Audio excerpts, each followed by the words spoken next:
Pois é, vereador Camilo. Bom dia a cada um dos colegas aqui presentes. O vereador do PSOL, 50, vai ter 13 minutos para falar. Eu queria, nesse momento, além de cumprimentar cada um que nos ouve, começar por esse tema que está sendo muito discutido aqui em Aracaju, que é o transporte coletivo. E eu quero dizer o seguinte: cada dia que passa, eu me convenço mais de que o caminho que nós temos que continuar debatendo e disputando, é o caminho de o município, o Estado, o poder público assumir integralmente isto que é um direito essencial da população, que é o direito de ir e vir, de se locomover dentro da cidade. Dizendo isso, eu estou defendendo a estatização do serviço de transporte público, a estatização do serviço de transporte coletivo. E por que estou dizendo que aqui em Aracaju, cada vez mais, a gente tem que aprofundar esse debate? Porque a própria forma de gestão do transporte público na cidade prova que esse é o caminho e que isso é possível ser feito. Se não, vejamos, aqui a administração municipal paga subsídios para garantir o funcionamento das empresas. Aqui a administração municipal compra ônibus para garantir a melhoria da qualidade dos veículos oferecidos dentro do sistema. Ou seja, a administração está provando que o negócio do transporte coletivo na cidade é um negócio sem risco. É muito bom assim, não é? É muito bom assim. Investimentos é do dinheiro público e eles ficam com o filão, o filé, que é o lucro. Assim é bom fazer negócio. A gente sabe que o que se diz, que o que sobra para o capital e para o capitalista são os riscos do negócio. Aqui no Brasil, cada vez mais, a gente está com negócios sem risco. O poder público socorre os donos do capital. Bom, se pode fazer isso para socorrer os donos do capital, por que é que não institui uma empresa pública de controle estatal para garantir o serviço público de transporte coletivo? Para mim, esse é o debate que tem que ser aprofundado. Olha, houve um tempo que falar de educação pública e gratuita para todos era falar de alguma coisa que muitos diziam: isso é impossível, nunca vai acontecer. Hoje isso é uma realidade, direito constitucionalmente assegurado, evidentemente ainda muito negligenciado também, mas nós avançamos para instituir isso como um direito. A mesma coisa vale para a saúde. Eu não tenho dúvida que nós chegaremos ao momento em que também a locomoção, o transporte nos ambientes urbanos terão que ser assegurados pelo poder público de forma integral. E acho que esse é o debate que nós temos que fazer. É por isso que nós tensionamos em relação à tarifa zero, é por isso que nós tensionamos em relação à transparência de como esses negócios são feitos. Aqui eu cansei sem desistir, mas cansei de apresentar, quando a Câmara ainda avaliava os relatórios que fundamentavam aumento de passagem, cansei de provar que os relatórios eram fraudados, superestimados. Íamos para a minha assessoria ia para os locais de venda dos produtos elencados na tabela, e no balcão do mercado o preço era mais barato, no balcão do varejo, o preço era muito mais barato do que no balcão do atacado. A gente provou que os caras botavam na tabela para incluir no preço da tarifa câmara de ar, quando há muito tempo não se usava câmara de ar. Então, assim é muito bom fazer negócio no capitalismo, né? O município assume o risco, assume as despesas e os lucros ficam com as empresas. Não deve ser por aí. Bom, eu quero, senhor presidente, também usar uma parte da minha fala na manhã de hoje para dizer o seguinte: eu estou completando 60 anos daqui a pouco. Vou entrar para o time da pessoa idosa. Antes dizia-se do idoso, né? A gente não quer ser chamado só de idoso, porque não é só a nossa idade que nos caracteriza, né? Tanto é que o Estatuto da Pessoa Idosa, conquistado lá em 2003, antes era Estatuto do Idoso. Houve todo um debate que, para uns, um debate inócuo, sem sentido, mas não. É um debate que era fundamentado no seguinte: a pessoa idosa, ela não é só idosa. Ela é uma pessoa idosa, mas ela é também uma pessoa social, ela é uma pessoa intelectual.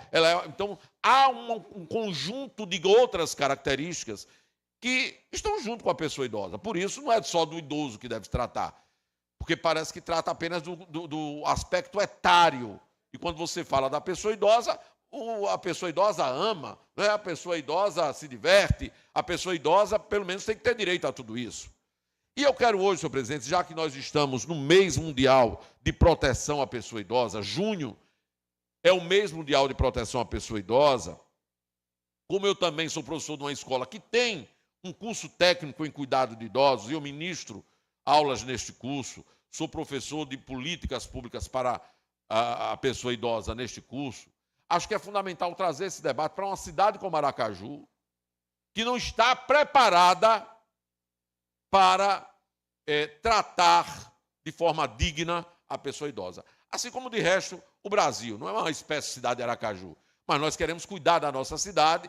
A tarefa de nós, vereadores, é tratar aqui de Aracaju. Então, veja, esse mês de junho é o mês da campanha Junho Violeta, porque é a campanha que cuida desse mês mundial de proteção à pessoa idosa. No Brasil, nós temos a campanha Junho Violeta.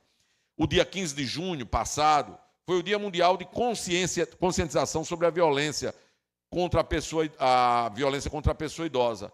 Eu queria ter tratado disso ontem, mas ontem precisei tratar de duas questões muito importantes numa reunião e não deu para falar. Mas hoje eu quero me reportar a esse dia, o dia 15 de junho, e quero me reportar ele trazendo alguns dados que eu acho que nós precisamos nos debruçar. Aliás, pedir às autoridades municipais que se debrucem sobre os dados relativos à pessoa idosa em Aracaju. Nós precisamos de relatórios fundamentados, nós precisamos de um observatório que cuide dessa realidade para formularmos políticas públicas. Tem alguns dados que são essenciais. Sobre violência, em 2024, mais de 179 mil denúncias foram feitas pelo Disque 100, violência contra pessoas idosas. Mais de 179 mil denúncias. Nós estamos falando aqui daquelas coisas que foram formalizadas, as denúncias formalizadas. Mais de 179 mil em 2024. Em relação a 2023, isso representou um aumento de 22,6%.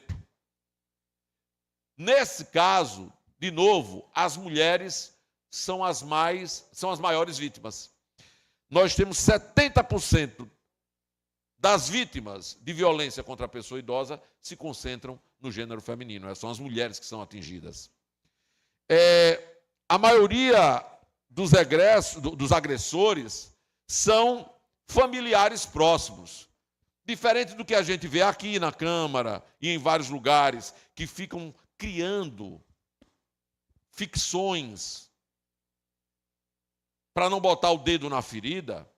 Muitas vezes os agressores não estão naqueles que a gente cria para ter voto, não. Os agressores que os dados científicos provam estão mais próximos de nós. E no caso dos idosos, é na família, onde se dá a maior parte dos casos de violência. Como também acontece com criança e adolescente, né? As violências, a gente sabe, são de vários tipos. Violência física, violência psicológica, financeira. Hoje, nós temos que falar também da violência digital, que vai excluindo, tornando os idosos dependentes. Tem muitos idosos hoje que não conseguem mais lidar com coisas corriqueiras da vida, porque tudo se dá através do meio, através da internet, e o pouco acesso a essa vida digital que os idosos têm termina gerando uma dependência. Daí a necessidade de termos políticas que garantam atendimentos presenciais, atendimentos onde as pessoas possam interagir com o outro, porque as empresas não podem só usufruir do consumidor, do lucro obtido através da exploração do consumidor. As empresas precisam dar também serviços a esses consumidores. E o idoso, muitas vezes, se vê totalmente excluído de participar da vida, porque a maioria dos serviços hoje não são mais oferecidos tete a tete, né? Então é necessário pensarmos sobre também a violência digital. Foi feito recentemente um maior estudo em relação a pessoas idosas, é o estudo longitudinal da saúde dos idosos brasileiros, né, o ELSE Brasil, feito pela Fiocruz e pela Universidade Federal de Minas Gerais. Esse estudo detectou que em menos de 20 anos o Brasil será um país de idosos vivendo em cidades planejadas para jovens. Se a gente der uma olhadinha na nossa cidade, a gente vai ver que é exatamente assim. A nossa cidade não é pensada para os idosos. Só que nós estamos caminhando no Brasil, em Sergipe, em Aracaju, para termos uma maior quantidade de pessoas idosas. E as cidades precisam se preparar para isso. Eu tiro isso lá por casa. Minha mãe, por exemplo, hoje ela não sai mais. Minha mãe tem 75 anos, ela não sai mais, vai fazer 76, não sai mais sozinha, porque andar nas calçadas de Aracaju é uma insegurança permanente. Na prática, é você se submeter ao risco de queda permanente. Então, as cidades não são pensadas para a pessoa idosa. Nós temos, em termos de saúde da pessoa idosa, isso também diz muito sobre os desafios que a gente tem que enfrentar, 34,4% das pessoas idosas, isso equivale a 11 milhões de brasileiros idosos, têm hipertensão. 6,5 milhões de idosos têm limitações, equivale a 20,4%. As mulheres, de novo, aí são maioria. 42,7% das pessoas idosas urbanas têm medo de sair de casa. Eu citei aqui agora o caso de minha mãe, porque as cidades elas são inóspitas para a pessoa idosa. 5,8% de cuidadores são treinados. Contudo, 94,2% de cuidadores são leigos. Acho também que o poder público precisa apostar mais em curso de formação para cuidadores da pessoa idosa. O Instituto de Educação Rui Barbosa, faço aqui uma propaganda, oferece esse curso gratuitamente, né? 2/3 dos idosos dependem exclusivamente do SUS. E 69,2% deles estão vinculados à estratégia saúde da família, o que mostra que o poder público precisa se organizar para atender a essa população. Por isso, no mês especial em que a gente avoca a importância dos idosos, né, que celebra também o dia que o mundo se mobiliza contra a violência que é praticada sobre eles, eu quero deixar aqui esse registro, fazer um apelo aqui à administração municipal de Aracaju, que cuide de iniciar um processo mais bem fundamentado, caracterizando a preocupação com a formulação de políticas mais bem-sucedidas, dirigidas a essas pessoas, as pessoas idosas. Digo isso, inclusive, do lugar de onde passo a ocupar daqui a pouco, que serei também um deles. Era isso, senhor presidente. Muito obrigado.